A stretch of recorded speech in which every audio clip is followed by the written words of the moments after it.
자, 이번 히팅, 벤틸레이팅, 에어 컨디셔닝, 리프리저레이션 이거 이제 공부하면서 우리가 먼저 신경을 써야 될 거는 환경 문제입니다. 환경 문제. 자, 환경 문제는 크게 두 가지가 있어요. 첫 번째는 오존 레이어 디플리션. 그래서 오존층 붕괴라고 한 이런 문제가 하나가 있고, 그 다음에 이제 두 번째는 그린하우스 워밍, 지구 온난화라고 하는 이런 문제가 있습니다. 그래서 지구 온난화, 그 다음에 오존층 붕괴를 여러분에게 이제 설명하도록 하겠습니다. 자, 이걸 하기 위해서 여러분에게 파워포인트 PDF 파일을 이제 보내줬어요. 그래서 조금 있다가 그 내용을 여러분이 보면서 이제 따라오면 좋을 것 같습니다. 가서 보니까 일단 먼저 여기 있는 걸 설명을 하고, 그 다음에 저 뒤에 있는 새로운 그 PDF를 여러분에게 이제 소개하도록 그렇게 하겠습니다.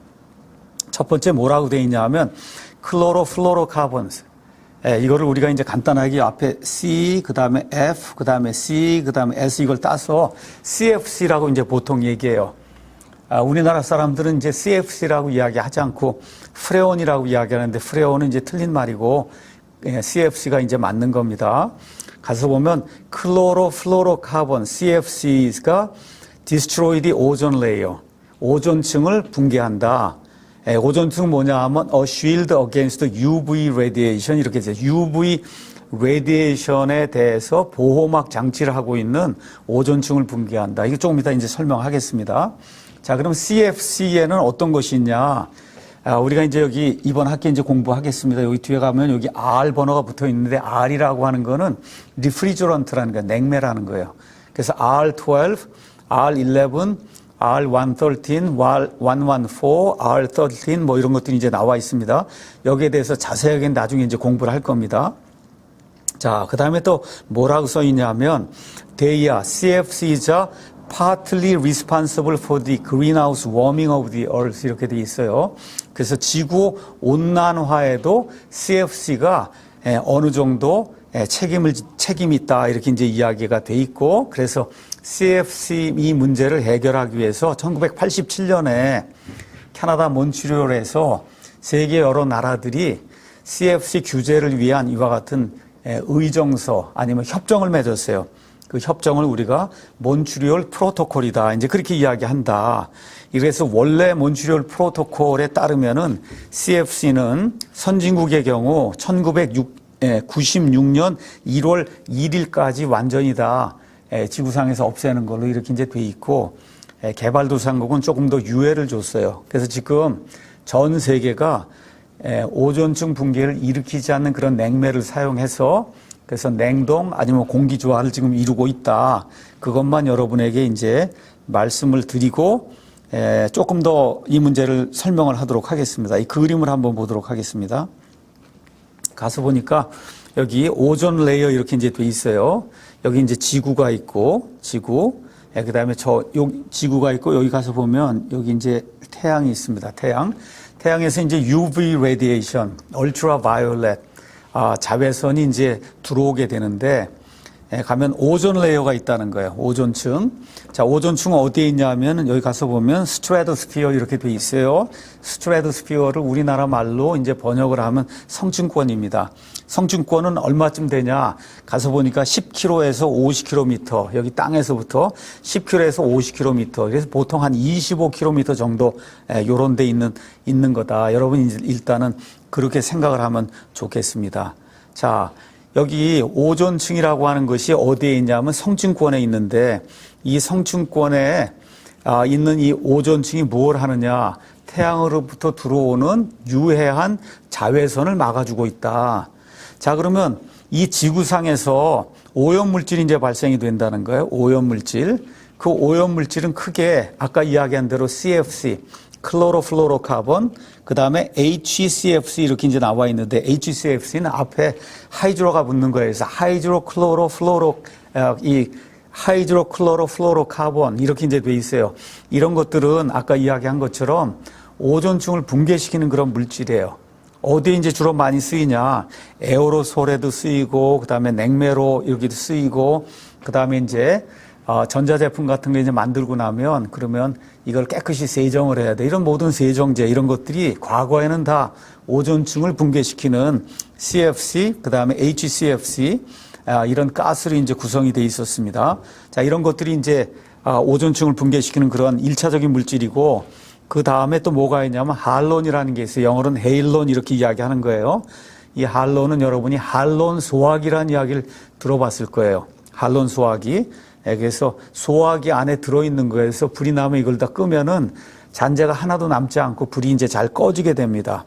그래서 소화기에 사용하는 소화 이 액제 이것을 우리가 이제 할론이라고 얘기하고 그 다음에 이제 페스티사이드 이렇게 해서 보통 이제 벌레를 잡는데 사용하는 구충제다 이제 그렇게 이야기할 수 있어요. 거기에 메틸 브로마이드라고 하는 것이 이제 대량 사용이 되는데 이런 것들이 이제 지구상에서 방출이 되면 그러면 저기 대기 성층권으로 이제 올라가게 됩니다. 그래서 여기 가서 보면 이게 이제 CFC예요. CFC.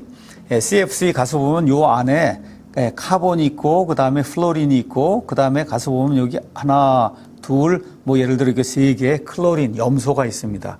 이 클로린.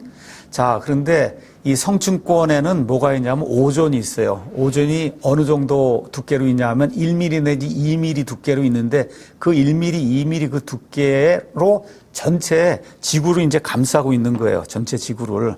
자, 이렇게 이제 지구를 감싸고 있는데 여기 이제 CFC나 아니면 할론이나 아니면 메틸 브로마이드 이런 것들이 이제 저 대기로 올라가게 되면 그러면 여기서 CL이 이제 나와서 이 CL하고 오존은 있는 것처럼 O3예요. O3. 그래서 O3하고 그 다음에 여기 CL하고 이 두 개가 이제 합쳐지게 되면 여기 있는 것처럼 CL하고 O가 이렇게 결합이 되고 오존이 여기 있는 것처럼 O2로 이제 바뀌게 되면서 그래서 이것들이 없으면은 자연적으로 밸런스를 이루고 있는데 우리가 이제 지구상에서 이와 같은 그 오존층을 붕괴시키는 오염물질을 이제 올리게 되면 방출을 이제 하게 되면 그러면 저 천연적으로 존재하고 있는 저 오존 그 오존의 O3에서 CL하고 이게 이제 결합이 되면은 CL하고 O로 또 하나는 O2로 이제 바뀌게 되면서 결국은 오존층이 이제 붕괴가 되는 그런 일이 이제 생기게 됩니다. 자, 오존층 붕괴가 생기면 이런 일이 생기는 거예요. 지금 이거는 남극 대륙에 생겨 있는 오존층에 구멍이 이제 뻥 뚫려 있는 거예요. 자, 이게 어느 정도 크기냐 하면은 미국 아시죠? 그 미국 대륙보다 더 큰 거예요. 미국 대륙보다 더 커요. 자, 그래서 이런 것들을 어떻게 이제 발견하게 됐냐? 사람들이 남아메리카의 안데스 산맥 이런 데 이제 여행하다 보니까 절벽에서 막 산양들이 떨어져서 막 죽어 있는 거예요. 그래서 왜 그런가 가서 봤더니 산양에 눈이 백내장 이제 현상이 생겨서 결국은 보지 못하는 거예요. 보지 못하니까 절벽인 줄 알지 못하고 밑으로 이제 떨어지게 됩니다. 자, 그래서 그 이유를 살펴보니까 남반구에 이와 같은 오존 구멍, 우리가 이제 오존 홀이라고 이야기하는데 이런 오존 구멍이 생겨서 그래서 이것이 계속 들어와서 이 양들에게 UV 레디에이션 직접 이게 조사가 되다 보니까 양들이 이제 자기가 알지도 못하는 사이에 이제 백내장이 되는 겁니다. 백내장이 되고 이게 심해지다 보면 결국은 이제 눈을 머는 이와 같은 일이 생겨요. 그래서 지금도 그래서 그 이후에 우리가 CFC를 줄여야 되겠다 하고 아직 쓰면 안 되겠다고 한 이런 협약을 맺고 이렇게 해서 이제 이걸 줄여 나가는 가운데 여기 있는 그림에 있는 것처럼 2019년에 가서 보면은 홀이 옛날에 비해서 조금 줄었다고 한 사실을 알 수가 있습니다.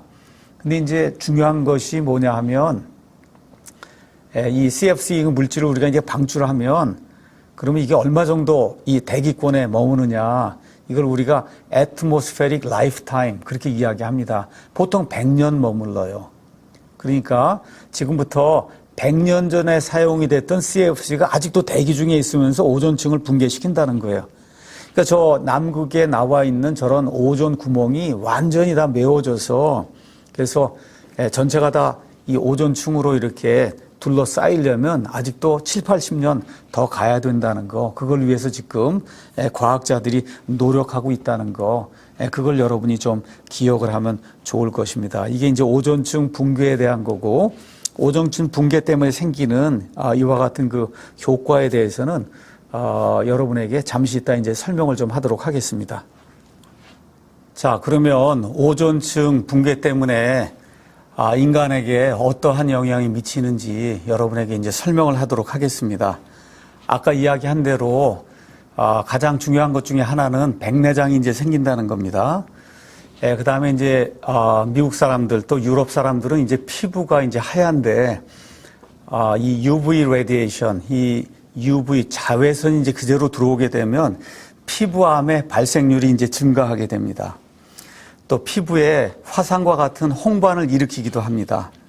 자, 또한 아까 이야기한 것처럼 백내장이 이제 생겨서 사람들 눈이 멀게 되고 또 동물의 경우 특정 면역 세포가 이제 파괴가 되는 그런 일이 이제 생기게 되고 그래서 많은 질병이 이제 생기게 됩니다. 또 오존층이 붕괴가 돼서 그냥 직접 UV 레디에이션이 들어오게 되면 식물의 이제 생장이 이제 저해가 돼서 그래서 생산성이 이제 떨어지게 되고 특별히 바다에 많은 이제 플랑크톤이 있고 그래서 이제 플랑크톤부터 시작해서 저 위에 이제 고래까지 먹이 사슬이 쭉 있는데 플랑크톤이 많이 소멸되게 됩니다.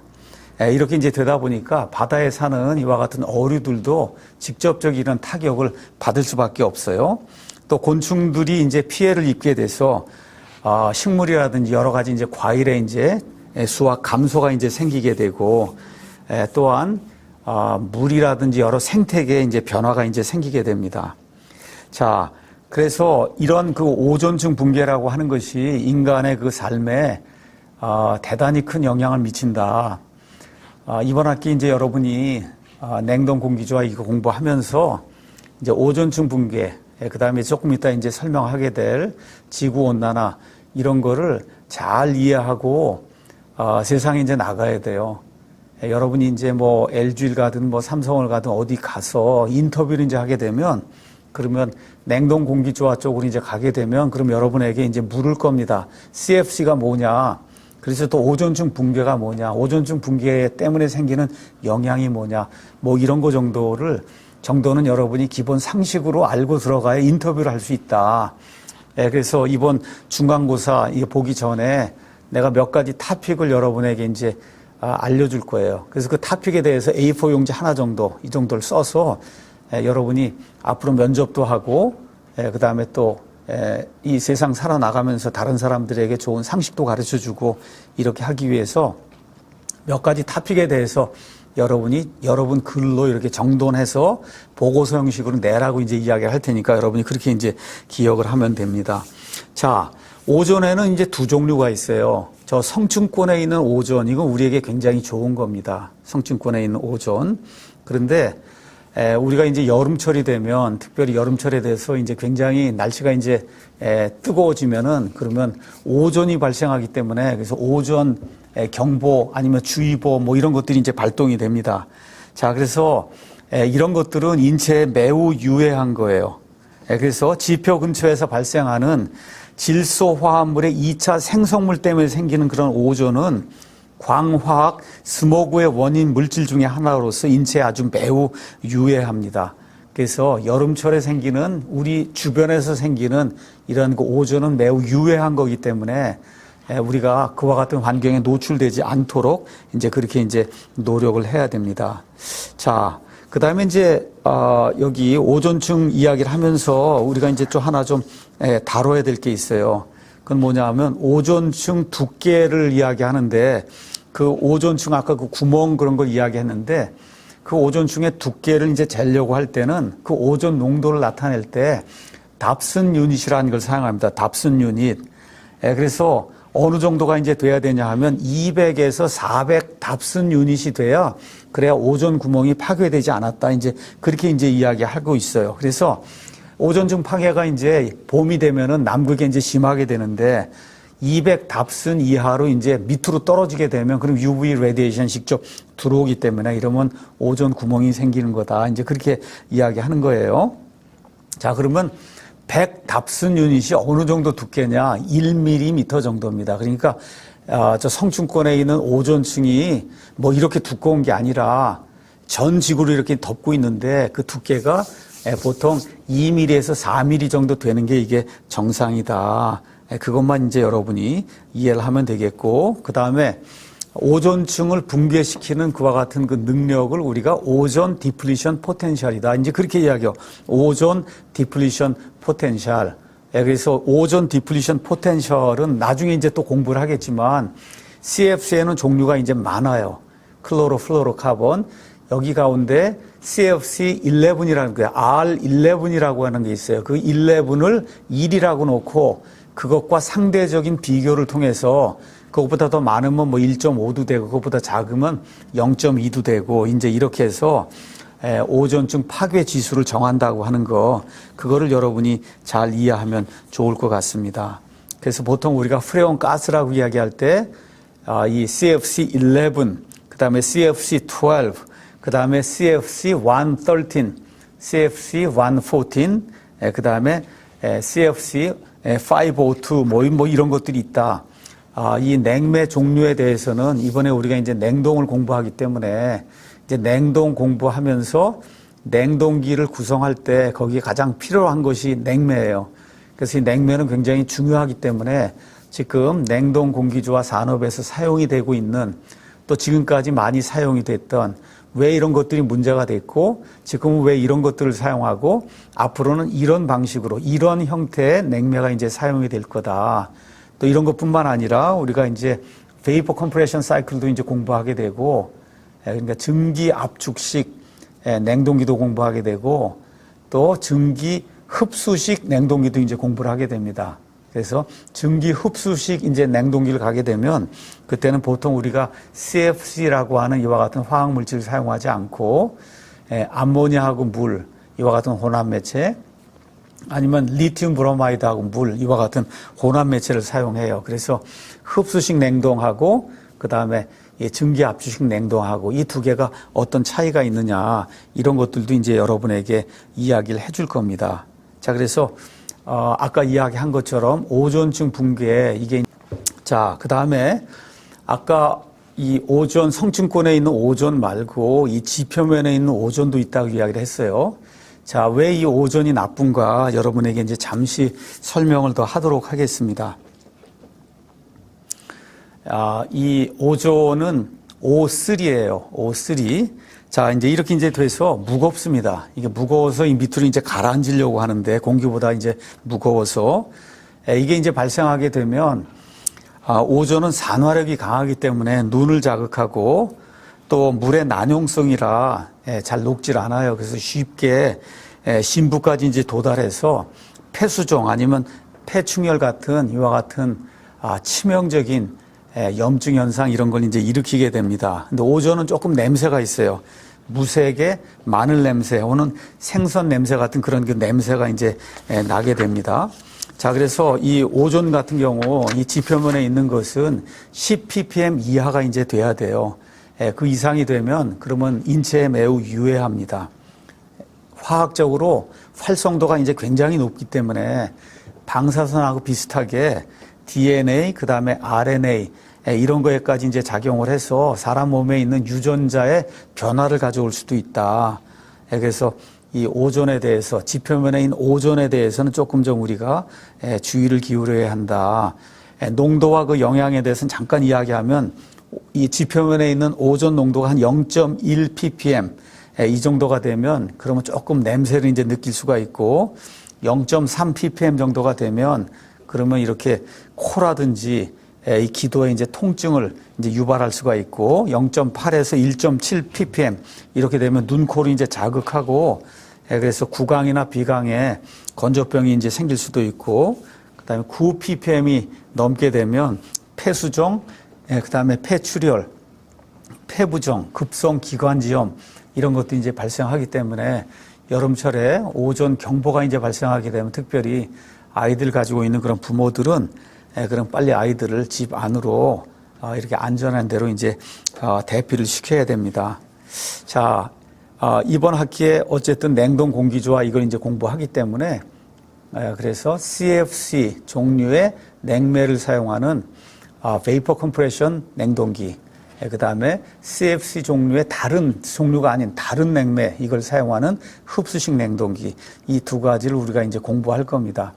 여러분이 냉동 공기조화가 내가 이야기한 대로 전 세계, 특히 미국 같은 경우 유망산업, 10대 유망산업 안에 드는, 그래서 많은 돈이 이렇게 오고 가고 많은 연구가 진행이 되고 있는 실질적으로 상당히 유용한 그와 같은 학문이기 때문에 앞으로 이 분야에 대해서 많은 연구가 이제 이루어질 거예요. 그래서 그런 분야로 이제 진출하려고 하면 최소한 오늘 이야기한 그 정도, 그거보다 조금 더 여러분이 보고서를 이제 쓰든지 이렇게 할 정도, 이렇게 해서 밖에 나가서 인터뷰하든지 남에 가서 이제 설명할 수 있을 그런 기회가 주어지면, 그러면 설명할 수 있을 정도는 돼야 그래 이런 분야에 가서 일을 할 수 있다는 거, 이거를 이제 기억하면 좋겠습니다.